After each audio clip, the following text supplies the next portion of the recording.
My name is Dušan Romčević. I am a Serbia-based lawyer. My background is PwC, a law firm, Serbian SEC, and now I work as a consultant, mostly for international clients, mostly Texas, centralized exchanges, and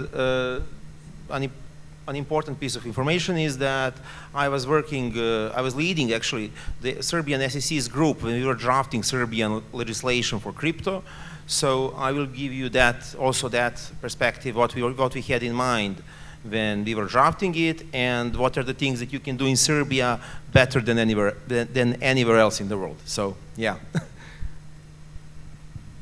Hello, everybody. My name is Vladimir Rajković, and I'm attorney at law here in Belgrade, Serbia. I work with startups here in Belgrade and in Serbia. So that's all for now. I'm Chris Burns. For those who I didn't meet yesterday, pleasure to join this panel. Thank you. I'm a patent attorney. I'm based in Madrid, Spain, but I'm a U.S. attorney. I got my start doing a lot of patent litigation, international trade litigation for large tech companies, spent a decade doing that type of work, and then made my way into what I find just to be a fascinating world of intellectual property, Web3, bio-DAOs. And so now I'm an IP advisor to a handful of DAOs. I'm part-time at Molecule, which creates this IP NFT protocol, and really excited to get to chat. Yeah. Okay, so I'll start. Generally speaking, it is my experience that most of Web3 people, especially those who are into actually decentralized protocols, don't really like thinking a lot about legal stuff.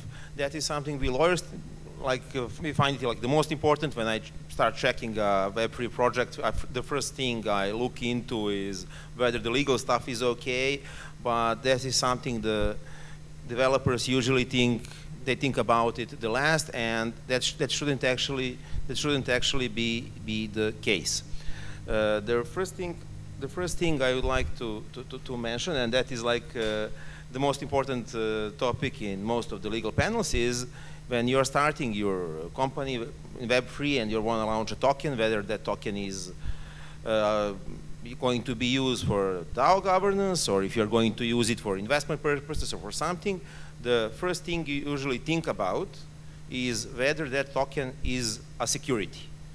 And that is a big topic in Web3 law right now, and there is several approaches, globally speaking, to whether a token is a security. We have a US approach, we have a European approach, we have these island jurisdictions that have their own way of dealing with this, and we have a very innovative approach in Serbia. So if you want to launch your token in the United States, you need to worry about the Howey test, and that is the test they apply. That is the type of analysis they apply to every token that is being launched, and it's practically very difficult in practice to apply, because there is not so much actual law. There are no court cases, and if you decide to launch your token in the United States, or even sell it to US persons, you are in danger of being stomped on by the US regulator because of all this uncertainty. In the European Union, it's different. It's, I think, for now a bit better, because they have a list of criteria that is very exhaustive, and if you meet or don't meet the criteria, that will determine how will your token be classified. What is the issue there is that this list is so long and very difficult to apply as well. There is more certainty in the EU than in the US, but also if you choose to launch your token in the EU, you will also need like a big legal opinion. I drafted like 50 of those, and they're usually like 30 or 40 pages long, and it is something that you really need to take a lot, you really need to consider it strongly. What we actually did in Serbia, oh, now I see that like I wasn't holding it properly, yeah? The microphone. Sorry. Well, so in Serbia, what we did when we were drafting that part of the legislation, we decided to make it easy for small firms, for startups, or even for large firms that want to like dip their toe in the Web3 waters.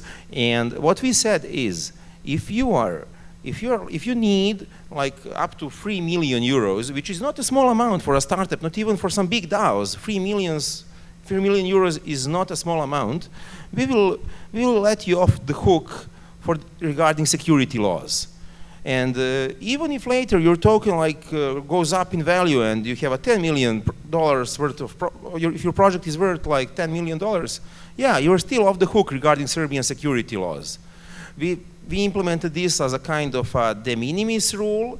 However, in my opinion, 3 million is not really a de minimis thing. It is applicable to most projects actually, because there is only few projects that actually get more money in the beginning. So from that perspective, security, the main question is, which is whether your token is a security or not, is easy to solve if you choose to do it from Serbia. If you choose to do it from the United States, well, you cannot really have a definite answer. It's very difficult because the American SEC is always changing what they're saying. They're changing their criteria. If you want to do it in the EU, well, that's better. But it will also take you a lot of work and a lot of thinking, and you will have to pay a lawyer for the analysis, and in most cases, well, you don't really want to spend 10,000 euros for the legal analysis when you're just starting your project. I mean, you don't have that much of extra cash usually. So from that perspective, I think that we did a good job in Serbia. Now I will pass the microphone to my colleague Vladimir Rajkovic, who can tell you something about the legal aspects of early investing in Web3 projects. So, can you hear me? Okay. Firstly, I would like to talk from my personal experience about investing in early crypto projects. There are two ways. One are stupid, the other one is smart. The stupid way is if you take your friends and family money as an early investors, or you take a loan on yourself, or you overly invest yourself into the project. As you probably know, a lot of startups fail, so if you do any of those things, it's not going to end well. And you will have bad family relations until you make some money with fifth startup. The second way, here in Serbia, you can use soft agreements. Soft agreements are simple agreements for future tokens. Those agreements, those investments can be made depending on the project. It's not only for crypto startups, because you can use tokenization here in Serbia, and with soft agreements you can raise money from the whole world. Depending on the type of tokens your project will use, it could be investment tokens or utility tokens. Dusan talked about investment tokens already. If it's under 3 million euro here in Serbia, there is no problem. It's quite easy, right, to set up everything legally, incorporate a company in Serbia, and issue a token. The only problem is if you have if you're using those tokens, you need to find one-on-one investors. So it's really hard if you're a small startup to find people with enough extra cash to invest in you. So the other way is going with utility token. Utility tokens have a problem. We have a problem here in Serbia with them because regulators here will make a big hassle with them, but you can be a nimble navigator with that and use a setup. You will have a startup company here in Serbia and incorporate affiliate company in appropriate jurisdiction for your project. How it works with SAFT, people will give you investment, and you promise or take on an obligation to give them tokens at some date you decided. But if you're going to use affiliate company, you're only taking the cash, and the obligation for delivery of the tokens is going to be on an affiliate company in a jurisdiction that's not going to be a problem with Serbian regulations. That's the main things about the SAFT agreements here in Serbia, and there was only one startup that used them successfully here in Serbia. I was working on that project, and they managed to raise enough money to finish the project and launch the project. So they managed to fulfill their only obligation with SAFT contract, which was to launch the token on time. Question here. Have you had any issues? Has there been any recorded issues in Serbia of people trying to launch a SAFT and it going poorly and people being prosecuted almost for this? Not as I'm aware of, because this was the first project and it was done successfully. We didn't have any problems with it. What was the reception from local regulators? No, there was no need for local regulation, because it was a contract between a Serbian company and foreign investors that an affiliate company, in this case from BVI, they will give tokens to the investors. So it's not under Serbian jurisdiction at all. Thanks.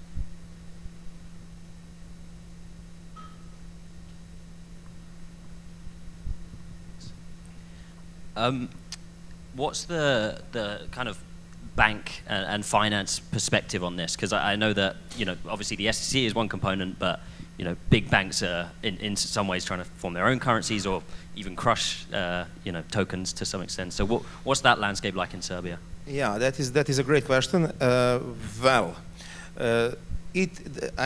I'm a lawyer and I must answer with it depends. Well, most banks don't really want to work with crypto projects. We have some banks in Serbia that are very willing to actually work with crypto projects, especially now that we have 2 licensed Serbian centralized exchanges. So if you are mostly doing your business with a Serbian centralized exchange, and that exchange has the license from both the Serbian Central Bank and the Serbian SEC, well, then the banks want to do business with you. As far as international payment go, well, you can have some issues with international crypto-related fiat payments. On the other hand, and that is the beauty of crypto, if you get your hands on crypto, and you can do it because you have these exchanges in Serbia, or you can have foreign investors give you crypto directly, well, then you have no issues with cross-border payments, because you can transfer crypto to a wallet of a foreign company and just deal with that. What is an issue, and Vladimir did mention this, and it cannot be emphasized too much. If you want to and that's what many projects are doing, if you want to launch your marketplace or some kind of a protocol that is online and that is using your utility tokens, it is strongly advisable to do it from some other jurisdiction, not from Serbia. So commonly, companies will have their development here, and they will get their investments in Serbia, pay the development costs, but they will launch their platform or a protocol from a different jurisdiction. The two of us usually work with BVI because it's very easy to work with. They're just now introducing their first regulation, and even this regulation only covers a small portion of stuff that is regulated elsewhere. So yeah, in that case, that's the best way. That's the best way to do it. So if you need to make fiat payments, you can do it from Serbia. You can open a bank account if you're a web-free firm. There are no issues. It's very easy to get a bank account. Some payments can be problematic, but you can solve that by making cross-border payments via cryptocurrencies. And I hope that answers your... Yeah, great, thank you.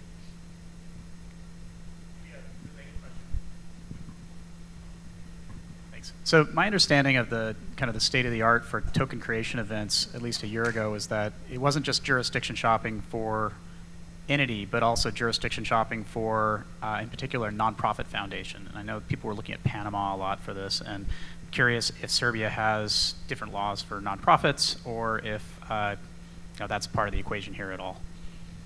Well, as far as crypto laws go, there are no different rules for non-profits, but I think that the regime that we have here, well, it can be good for non-profits actually. This is, in my opinion, when viewed from the perspective of Serbian law, this is not really a matter of concern, because you want to launch your non-profit token or something, well, you need to get your white paper approved by the regulator, which is not very difficult.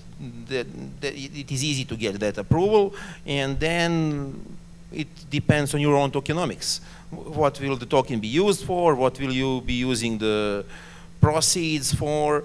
And we have, as far as general regulation of non-profits in Serbia goes, I think we have a pretty common regulation.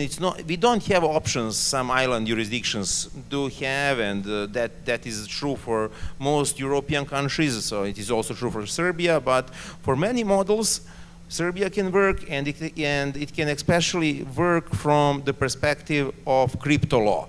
So if you can put your non-profit model into general Serbian legal framework, or which is similar to other European countries, you most probably can incorporate crypto into the model.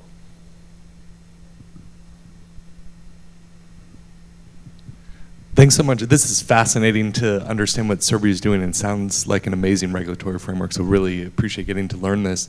I want to share maybe a perspective of how we've been, in some of the DAOs I've been working with, which include BioDAOs, but also I do some work with this new entity called WowDAO, which is focused on AI. And we're constantly grappling with this question: how do we onboard investors, and how do we actually ensure that the tokens that we want to use, typically we want to say aren't securities, because the regulatory hurdle of handling that can just be, somewhat crushing.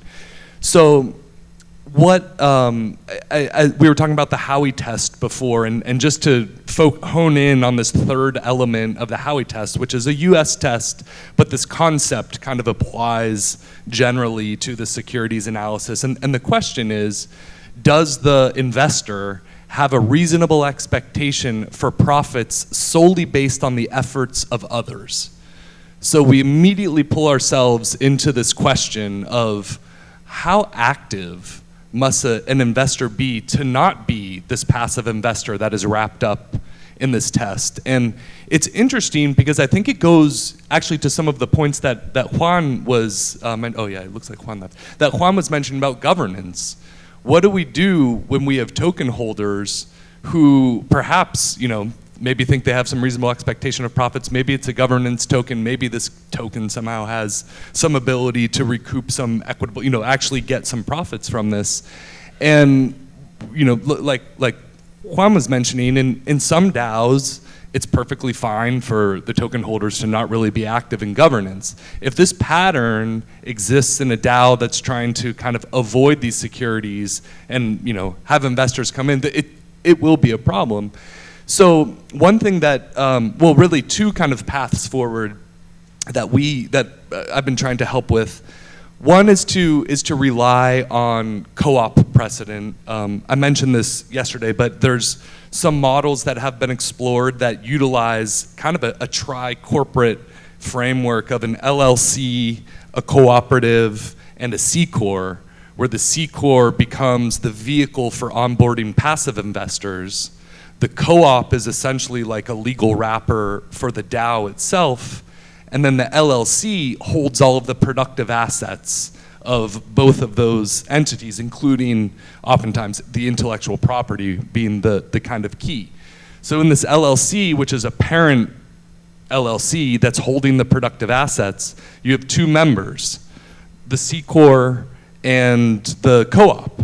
So only two members. Assume that the C-Corp, who has onboarded investors just for straight equity, typical non kind of Web3 path of bringing investors on, by putting the productive assets into an LLC and splitting the equity and governance over the LLC, you can kind of insulate and separate the investors from the kind of co-op, from the DAO itself. And then you can issue tokens inside the cooperative that actually grant both governance rights and economic rights to the profits that have been earned from the co-op. So it raises this question again. Can a token that's used for governance and economic rights, which is just a classic example of like, that's a security, avoid or sort of circumnavigate some of the regulatory framework there? And as it turns out, cooperatives do tend to have a healthy amount of precedent that we can rely upon. The SEC in the United States has over 70 no action letters when cooperative memberships have been challenged as securities before. No action letters mean a question went up to the SEC and said, is this cooperative membership that we're selling that carries governance and economic rights a security? Does it fail the Howey test? And consistently, because the corporate wrapper for one to be a compliant co-op requires active participation, doesn't really allow for passive investors, allows one to kind of play the regulatory framework almost against itself. I'll conform to this one regulatory model in this corporate wrapper and rely on this precedent that says, by law, if I'm this corporation, I need to follow this. It kind of also helps, why would a regulator really want to pick on this entity? They're going to have to possibly upset all of this precedent that a lot of non-Web3 cooperatives rely on. So that, I just think, you know, it's an interesting model. It's been it's nascent. There's a few DAOs who are sort of implementing this, and a couple of them that I'm doing, we're implementing this as well. But would love to kind of hear your thoughts as well in terms of whether governance and the activity that an investor has in a DAO, how that might implicate security tokens or the regulatory framework in Serbia as well. Yeah. Yeah, first, I really like this layered structure you were talking about. I generally do like layered structures when you choose different vehicles for different types of investment activities. So you can have a company, and I once used a company in Ireland for this, for safe agreements. I think that most of you know what is a safe agreement. It is an agreement with an early investor when they give you funds, and later on at some point in time you will give them equity, most often when you sell the company. So you can use a jurisdiction that is good for a safe contract for one layer, and then you can choose to use a vehicle in another jurisdiction for where you will issue your tokens. Now, as far as governance actually goes, my advice, and I must admit that some clients chose not to go the DAO route because of this advice, my advice is always only go the DAO route if you really are decentralized. If you really are ready to lose control over your company, if you are ready to lose control over your project, well, it's only then that you will actually be a real DAO. So in that way, I think that if you can really make it actually decentralized and actually have people involved in governance, and you are a US lawyer, so please correct me if I'm wrong, but it is my understanding that the SEC takes into consideration not only what percentage is owned by which investor, but they're also ready to actually take a look at how active people are. Okay, if the founder, let's say, only has 4%, but everything he wants will pass the vote, the SEC might say, no, you are not decentralized because you're in practice still governed by a couple of people. So yeah, I think that this participation is actually key, and only if you want this participation, you should choose to go as a DAO.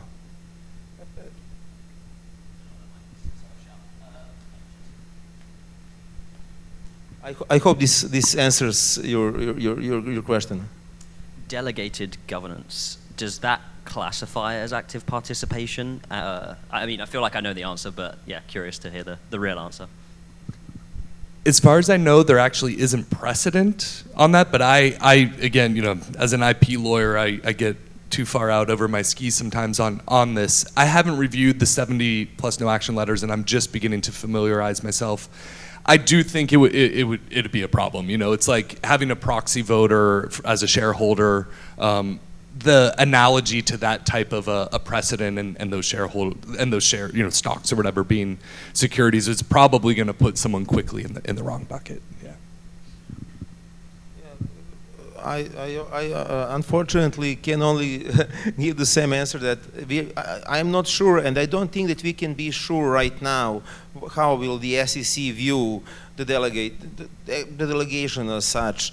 Honestly, I think that it will have to be reviewed on a case-by-case basis. You know, like there are different types of delegation, and I personally would want to know how many delegators do we have. If it's like 100 different delegators, and if there is a mechanism to decentralize the delegation, then it might actually pass, I think, as a decentralized. But if you have one big delegator running like 70% of nodes, well, then you have an issue, and I think this will be a big battleground for Ethereum, honestly.